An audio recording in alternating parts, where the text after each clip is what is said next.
Welcome to the B'rith International podcast. I'm your host, CEO Dan Mariaschin. Thanks for joining us today.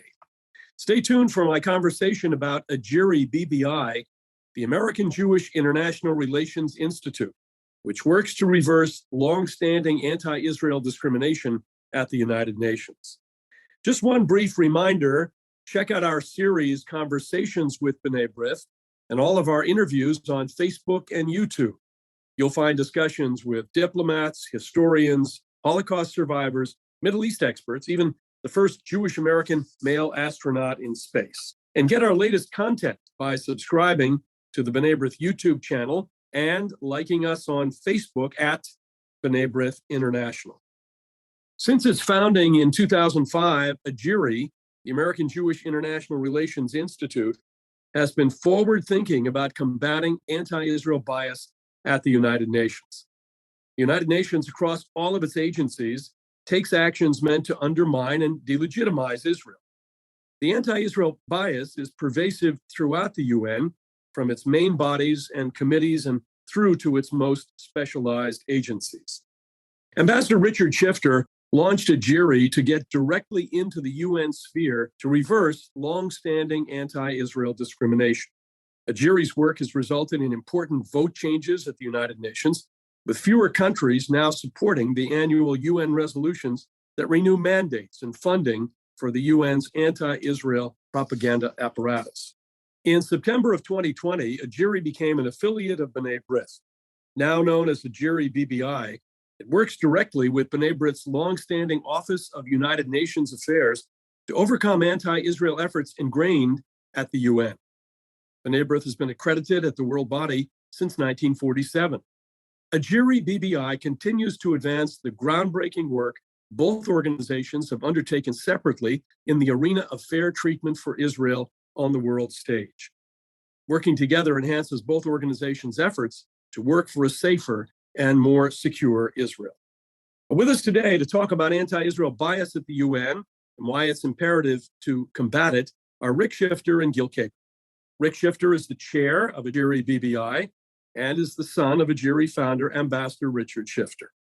Rick Schifter has been a senior advisor at the private equity firm TPG since 2013 and was a partner at TPG from 1994 through 2013. And prior to joining TPG, Rick was a partner at the Washington, D.C. law firm of Arnold and Porter. He serves on a number of corporate boards and also serves on the board of advisors of the University of Pennsylvania Law School. Also with us today is AJIRI-BBI Executive Director Gil Kapen. Gil spent many years on Capitol Hill as a senior congressional staff member. He served as Foreign and Defense Policy Advisor to Congressman Dan Burton, as Republican professional staff on the House Africa Subcommittee, and as staff director of the House Western Hemisphere Committee. He represented numerous Israeli and American companies doing business in Africa. I've collaborated with Rick and Gil for a number of years, and it's an honor to have them on the BBI podcast today. Rick and Gil, welcome. Thank you so much for being here. Thank you, Dan. Pleasure to be here. Well, AJIRI often holds events together with think tanks, State Department, other venues, produces and distributes educational materials, website to raise awareness of anti-Israel bias at the UN. Tell us about the UN committees in particular that intersect with those institutions. The Committee on the Exercise of the Inalienable Rights of the Palestinian People, known by the abbreviation SERAP, the Division for Palestinian Rights, known as DPR, and the Special Committee to investigate Israeli practices affecting the human rights of the Palestinian people, also nicknamed SHIRAP. So, Gil, why don't you start and tell us a little about these committees, how they came into being, and the challenge and the threat that they present to us. Sure. Thank you, Dan. Good to be with you. I think it's important when discussing these institutions within the UN, these unique institutions that have no parallel in the UN system, to look at the context. There's an interesting new book that was recently published called Israel's Moment by Professor Jeffrey Herf. And he goes into the story of how when Israel was created, when the UN decided on the partition in 1947, the Soviet Union and the United States both supported the formation of the State of Israel. And the Soviet Union did not have a hostile posture towards Israel in those early years, hoping that Israel would become part of the Soviet orbit. When it became clear that Israel was not going to be part of the Soviet alliance, but instead was an ally of the West, the Soviet Union became very hostile towards Israel and instituted a policy, a very hostile policy towards Israel, which was part of its hostility towards the West. And that became even more exacerbated after the Six-Day War. At the UN, which created Israel in 1947 through the partition resolution, the hostility towards Israel really started ratcheting up in the 70s. Many people remember that Yasser Arafat was welcomed at the United Nations in 1974. And on the occasion of his speech before the United Nations, the UN passed a resolution enumerating the rights of the Palestinian people, including the right of return, which we'll get to a little later on. The next year, in 1975, the apex of the anti-Israel campaign took place with the passage of the infamous Zionism is Racism resolution on November 10th, which was really a shameful moment in the history of the UN. But what is not as much remembered is that on the very same day that Zionism is Racism was passed, the General Assembly created the Committee on the Exercise of the Inalienable Rights of the Palestinian People, this very unique institution that was devoted solely to advancing the rights of the Palestinian people. There's no other committee in the UN system that has the mandate of just advancing the interests of one particular people. Previous to that, in 1968, the UN had created the Special Committee to investigate Israeli human rights practices, which continues its activities to this day. And that special committee, also completely unique in the UN system, except for one precedent on which it was modeled after, which was a special committee to investigate apartheid South Africa. So the whole point of the setting up of this special committee in 68, and then later on the other two institutions in 75 and 77, was to equate Israel with South Africa, to make Israel a pariah, to create the impression and to say in the name of the UN, actually, that Israel is a unique force for evil in the world. Now, in 1975, when the committee was created, it had to receive a mandate every year from the United Nations. So every year since 1975, the committee has to be reauthorized and refunded by the UN body. In 77, as I mentioned before, another institution was created. That was the Division for Palestinian Rights, which basically serves as the staff for the Committee on the Exercise of the Inalienable Rights of the Palestinian People. So basically, you have these three anomalous institutions in the UN operating, no other parallel for any other country, for any other people, and continuing to propagandize against Israel, to advance the most extreme Palestinian narrative, to call the creation of Israel in 1948 the Nakba, the catastrophe, and to accuse Israel of apartheid, to advance BDS and other destructive acts against Israel. And in all this time, close to 50 years now, with all the changes that have taken place in the Middle East, with negotiations, with Israel making peace with several Arab countries, with the Abraham Accords, these institutions within the UN continue to operate as if nothing else has happened. As you mentioned, Dan, the support for these institutions is eroding, but it's really time to put them to bed and to shut them down. And Gil, it's worth adding that the General Assembly, in fact, repealed the Zionism is Racism resolution in the early 90s, yet did not address the infrastructure that was established at the same time. Right. It's actually 31 years. It was 1991, I think, when it was repealed. Rick, we'll come back to the committees in a second. Tell us about how AJIRI started specifically. Tell us about your father, and why was combating anti-Israel bias in the UN so important to him? I mean, he was really a man of parts, served in various administrations. Tell us about him and what motivated him to move to create AJIRI. Sure. Well, to understand my father's motivations, you need to understand or know about his history. He was born in Vienna in 1923, the child of two Polish citizens who had moved to Vienna. And by 1938, with the Nazis taking over in Austria, his parents realized that it was no longer tolerable to remain there. And they sought visas from the United States in order to emigrate to the U.S. My father, being born in Austria, was able to get a visa, while his parents, as natives of Poland, were unable to get their visas. And his parents decided to send their only child, 15-year-old, to New York to live with cousins. And that was the last time my dad saw his parents, who subsequently died in the Holocaust. After graduating from college, my dad enlisted in the Army, served actually in the post-war government in Berlin, returned to the United States, went to law school, spent the first 30 years of his professional life practicing law, primarily representing American Indian tribes. And then so the next several decades of his career, he spent in public service. Now, while I was practicing law, he was also active in public service in a number of different ways, including being quite active in the local Democratic Party in Montgomery County, Maryland, where he got to know Jeane Kirkpatrick. After Jeane was appointed to serve as the U.S. ambassador to the United Nations, she had recommended to then President Ronald Reagan that my dad be appointed as the U.S. ambassador to the Human Rights Commission, the UN Human Rights Commission in Geneva, where he served. And my dad had always had an interest in global affairs, something that was instilled in him by his mother back in Vienna when he was a young boy. And this gave him an opportunity to sort of see what was going on the world stage.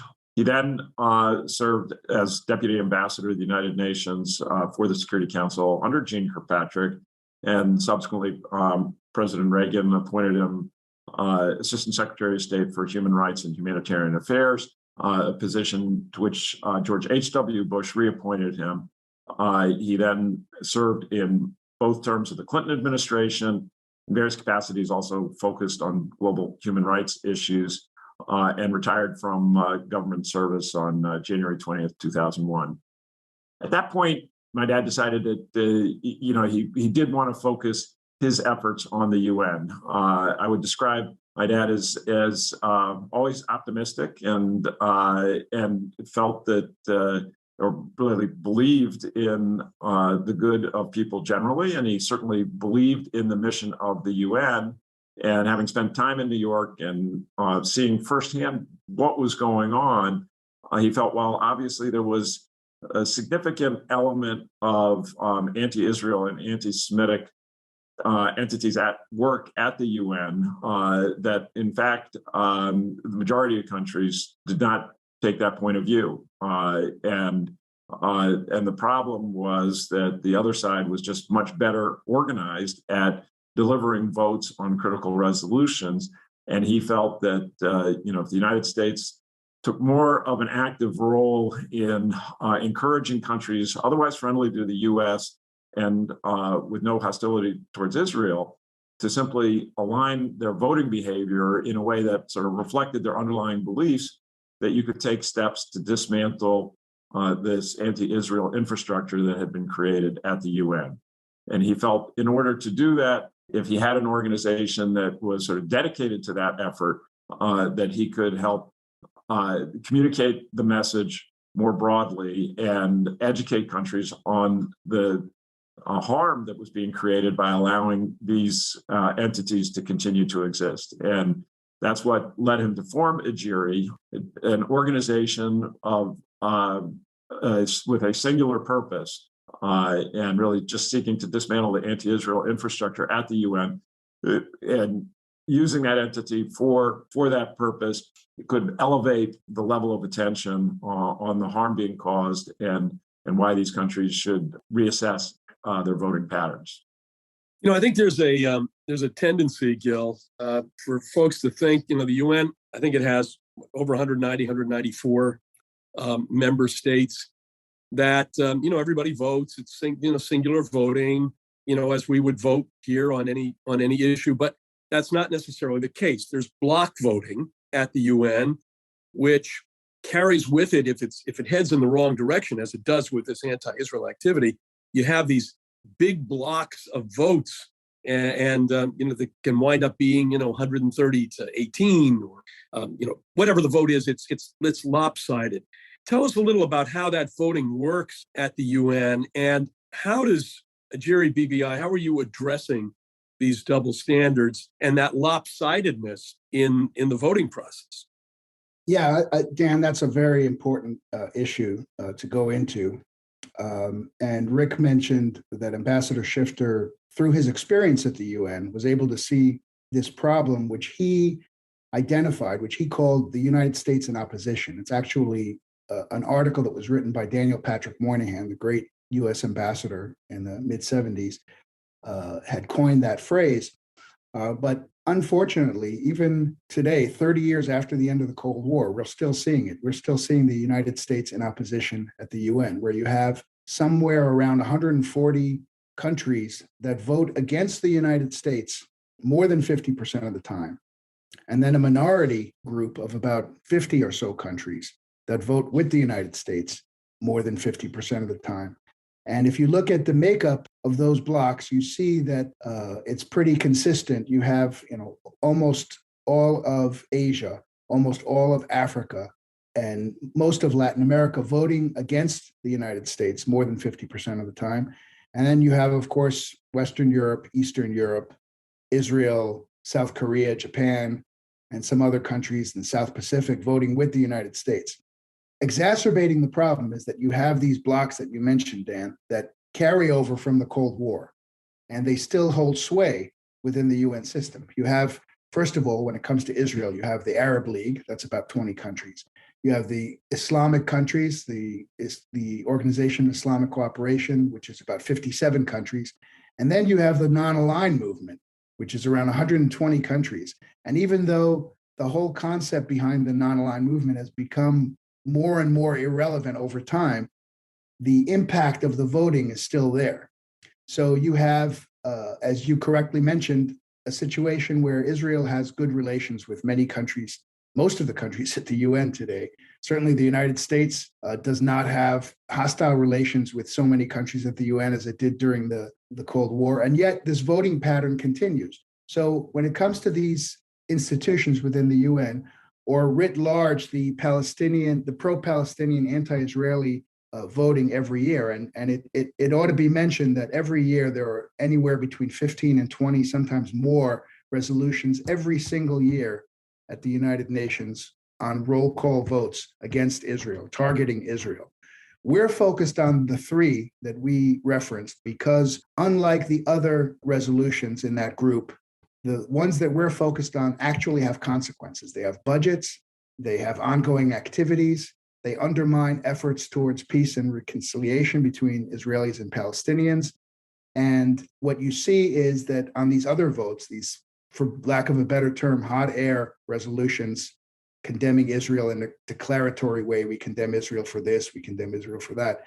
These three bodies within the UN that have to be approved, used to be every year, now it's every 2 years, they garner much less affirmative votes on a year-by-year basis now, and declining. So on some of these other votes, you'll get 140, 150 votes against Israel, almost by rote. On the institutions we're talking about, we're now down to between 80 and 90, 91 votes in favor. Significant drop in support. It used to be, for example, that even the committee and the division, the special committee, would get 130 votes in favor. Now the committee is down to 90, the division is down to 82, and the special committee is down into the late 70s, the high 70s. And Dan, it's worth pointing out, though, that while as Gil's right, these resolutions are receiving now less than half of the countries voting in favor of them, they still pass because under the UN rules, you only look at those countries voting yes and no. And because these resolutions have budgetary significance, under the rules of the General Assembly, in order to pass, they require an affirmative vote from 2/3 of those countries voting yes and no. And while the no votes have been climbing, there's still way too many abstentions or absences, which is the same thing. And I think a lot of countries sort of realize or believe rather that abstention is a way of sort of being neutral. And our effort is really focused on saying, no, by abstaining, you're not being neutral. You're allowing this anti-Israel, anti-two-state solution infrastructure to continue to exist. What you really need to do is vote no if you want to further efforts towards peace. And it's countries that are friendly to the U.S., friendly to Israel. There's sort of no excuse other than inertia and lack of focus and awareness of the issue. And our goal is to increase awareness of the issue, get these countries to understand what the consequences of their abstentions are, and hopefully persuade them then to move into the no column. Yeah, Rick, we've just, all the three of us have had a number of meetings over many months, but we've just come through a round of meetings in New York at the UN with heads of delegations, various countries, raising the issue of these Palestinian committees, among other issues. But from what you're seeing, Rick, when the arguments are placed forth in these discussions, particularly now in light of the Abraham Accords, which Gil referenced, I mean, if Bahrain and the UAE and Morocco can see their way through not only to normalization of relations with Israel, but establishing full diplomatic relations with Israel, it should follow that countries which are not even in the region and who profess to have an interest in the Israeli-Palestinian issue might be moved into the no category. What's your sense from having sat through these meetings very recently about the argumentation that we make at the table in terms of turning these votes around? Well, first of all, I think it's important to understand where is decision making as to how these countries should vote taking place. And in our experience, this isn't something that's simply delegated to the ambassadors in New York representing the countries at the UN. They take instructions from the capitals on how to vote. And so for us, the challenge is sort of getting the message to relevant decision makers at these countries to be able to engage in the type of discussion you're talking about. And of the, sort of the list of top issues in terms of bilateral relations between the US and these countries or Israel and these countries, how they vote at the UN is really not at the top of the list. So it is a matter of elevating the significance of it, educating these people. And in fact, when you meet with these countries that, again, are otherwise friendly to the U.S. and Israel, we're not meeting with Iranians. We're meeting with countries that should be sympathetic. There is no argument made against the position that we're taking. And in many instances, we meet with foreign ministers. It seems like it's news to them about this whole issue, and they weren't aware of it. And we get a sympathetic hearing, but I think, again, sort of getting them, the ultimate decision maker, to actually focus on this and take the affirmative action of providing instructions to the ambassador, yeah, we want you to change your vote, is the real challenge. And part of it is that these resolutions aren't considered in isolation and on the merits of the specific resolutions. These voting patterns are a function of relationships across a broad set of issues, and for a country to move from abstaining to voting no is a significant step that has consequences. And it's not like the Palestinians and their allies aren't focused on this issue and lobbying countries. And so for a country to sort of take that step, they know they're going to offend countries that they're otherwise may be trying to have a good relationship with. And it may be that it's a country that's hoping to get elected to the Security Council and is concerned, well, we take this step and vote no on these resolutions, then there are a bunch of countries that will no longer, be prepared to vote for us to go on the Security Council. So on the merits, we have a very persuasive case to be made, but in the context of how countries ultimately vote at the General Assembly, it becomes a little bit more challenging. And the good news is that we are making progress. We've seen a reasonable decline in the a number of countries voting yes, and then getting the shift of countries abstaining to voting no is, I think, a little bit more of a challenge. A couple of years ago, Germany took a significant step in moving that direction. The Europeans, by and large, have just been abstaining, and with Germany moving to vote against the division, we saw a number of other countries also vote no on that resolution, and that's where we need to continue to make progress. No, I remember always Ambassador Schifter would talk about where the decisions are made, and you're absolutely right. Sometimes it's just in New York without any calling, as we say, the home office. Sometimes there are instructions. We've had, as the three of us know, we've had discussions with presidents of countries who are generally sympathetic to what it is we're trying to do here, and yet they have colleagues either in their foreign ministry or in New York or in Washington who see things a different way.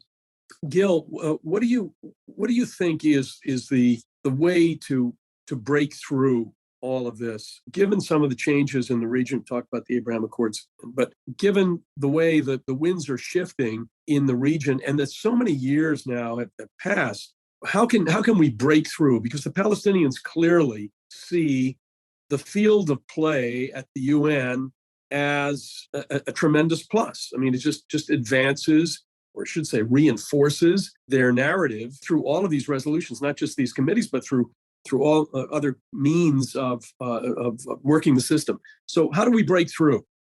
Yeah, look, I think that it's important to emphasize what Ambassador Schifter used to talk about all the time, the disconnect between the real world and UN world. And in the UN, Rick was talking about the deals that are made and the pressures that exist. Countries want to get elected to the Security Council or the Human Rights Commission, and sometimes there are consequences, and we've seen it time and time again. It used to be in the Cold War days, the Soviet Union would direct these votes, and Cuba was the whip. The Cuban operatives at the UN were very, very skillful at lining up votes. Today, in recent years, the Palestinian delegation at the UN itself has taken over the job, and they still have sway because I think, first of all, there's still a fear, rational or irrational as it may be, of consequences, but also there's a reluctance to be seen as opposing the Palestinians. Throughout all these years, this concept or this idea that the Palestinians deserve sympathy and the Palestinians, and by the way, we are not anti-Palestinians. We're not advocating against the Palestinians. There's this misconception I think a lot of countries have that if they abstain or they don't vote, they're staying neutral. But actually, by allowing these institutions to continue to exist, they are giving aid and comfort to an apparatus that is very hostile towards Israel. President Abbas was at the UN a couple of weeks ago, made a very extremist speech once again. He called the creation of Israel again a Nakba, a catastrophe, and said it was a disgrace to humanity. If you're a country that believes that, then by all means, you should support these institutions and these types of activities. But I don't think that goes for most of the countries at the UN. So I think the answer to your question is the educational component of all this is important to get the facts out there. I don't think there's enough realization of what is going on within the UN and in the name of the UN. That's an important part. These institutions are not outside bodies. They're within the UN itself, acting in the name of the international community. And that's a very bad thing because, look, Israel is not perfect. We're not saying that Israel should never be criticized. Israel is a democracy. There's certainly plenty of criticism within Israel itself, within the parliament of Israel, in the media, in the newspapers in Israel. There's a very vigorous debate. I look forward to the day when Israel can be viewed in a fair way. And if there's something that can be criticized in a fair way like any other country, it should be. But this type of singling out of Israel, this double standard that exists against Israel, these institutions are really the most egregious example of the double standard that exists against Israel, that even the last few secretaries general of the UN have admitted exists. And I think it's not only unfair, but it's also destructive to the peace process. Yeah, and just to add to that, Dan, you know, when the Palestinians speak of a two-state solution, they have thus far refused to acknowledge that one of the two states would be a Jewish state. And one of the planks of the Palestinian position is this concept of a right of return, pursuant to which not only the few thousand surviving refugees from the 1948 war, but also their now 5.5 million, close to 6 million descendants would have the right to return to land that is now part of the state of Israel.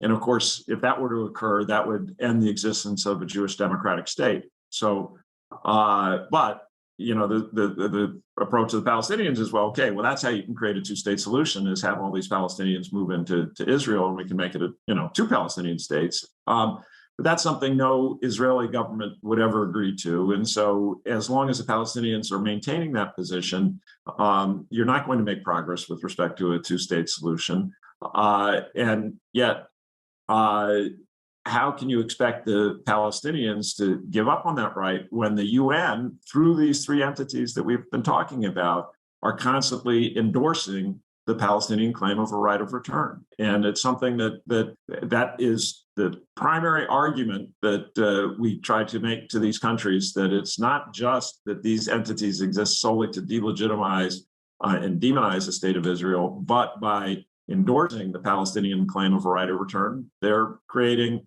an obstacle to any two-state solution. Yeah, that's your points are well taken, Rick. Gil, you talk about criticism. What happens at the UN is not really criticism. It's way beyond. It's an embedded, institutionalized system which just goes on automatic pilot, as you've said, since 1974-75 in a very big way, but actually up to 74 and 75 it was there as well. I mean, Israel, for example, in all of the years that Israel has been at the UN, and I think they became a member in 1949, which is a year, maybe less than a year after statehood, they've never been a member of the Security Council. There are still very few Israelis who work in the UN system. So it's embedded. And Rick, you're right. What you have here is the Palestinian narrative being shielded, and their narrative is to the present a zero-sum narrative. All the refugees have to return. Very vague, if vague may not even the word, not recognizing Israel as a Jewish state. I once was in a meeting with Mahmoud Abbas, and he was asked by one of the leaders of our Jewish community here, will you recognize Israel as a Jewish state? And his answer was, well, Israel can call itself whatever it wants to. Well, that's not the answer. And so within the UN, they're protected and they advance this. So the work of AJIRI-BBI and work that we do in chipping away, and it's more than chipping away now, because we can see that there are some changes, and I think these changes are the result of the changes that are going on in the region. I mean, it's very clear that things are happening in the Arab world, part of the Arab world, as it relates to Israel. And the arguments, in our brief here, are strong arguments. Gil, we're in a General Assembly session now. What are we talking about in terms of the three committees, in terms of funding now? What are the next steps? I mean, this is going to go on for the next year or 2 years. So where does that stand? In 2020, the General Assembly decided to give the committee and the division 2-year mandates. We have reason to believe it's because of their declining numbers. So the proponents of these institutions felt like it was probably a good idea to give it 2 years. And then last year, the third institution, the special committee, was also given a 2-year mandate. So this year, we have the Palestinian Committee and the Palestinian Division will be up again for a vote for the first time since 2020. And we are certainly working on reducing support for both of them. I think there's an increasing realization, like Rick mentioned, the Europeans, about half of them now have voted at least against the Palestinian division. They're tired of it, and they see that this is a anachronistic, counterproductive waste of resources. There's certainly money involved. It's a waste of money. It's a waste of the taxpayers of the United States money going to fund these kinds of activities. It doesn't promote anything positive. But I would say that as Daniel Patrick Moynihan said, the lie is that Zionism is a form of racism. The overwhelming clear truth is that it is not.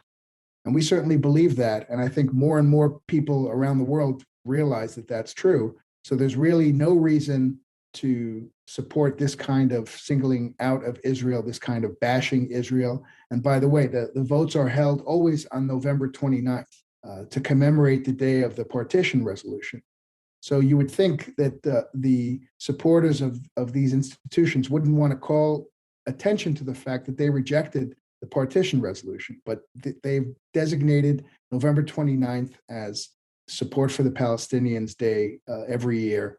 And there's a rash of anti-Israel resolutions. Ileana Ros-Lehtinen called it a Bash Israel Day or Hate Israel Day.